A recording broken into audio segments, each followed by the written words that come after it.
Shalom Bracha, poursuivons avec la 6e Mishnah du 3e Pérec. La Mishnah nous enseigne le din de Yetoma, une jeune fille qui est orpheline.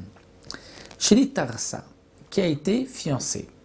Elle a juste reçu des kiddushin, il n'y a pas eu de mariage de choupa. Venit Garsha, elle a été divorcée.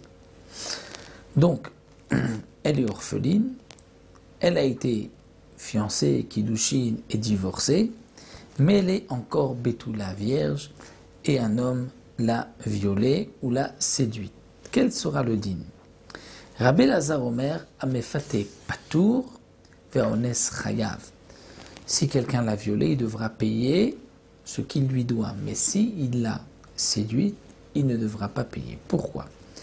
Parce qu'étant donné qu'elle est yétoma, qu'elle est orpheline, le knas ne lui revient pas. Ne revient pas ici à son père, comme c'est le cas généralement, mais à elle-même.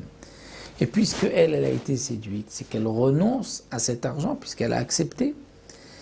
Donc, la Mishnah vient nous dire que le knas, l'amende, dans le cas d'une séduction, c'est seulement si le knas aurait été donné au père de la jeune fille, puisque normalement avant l'âge de 12 ans et demi, le knas revient au père. La Torah a donné cet argent-là au père.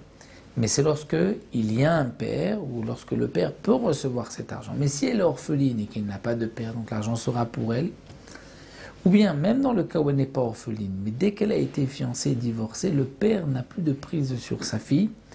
Et donc, le knas est pour elle-même. Dans un cas de séduction, le séducteur n'aura pas besoin de payer de knas parce que, comme elle était consentante, c'est comme si elle lui a dit « je renonce ». Au Knas.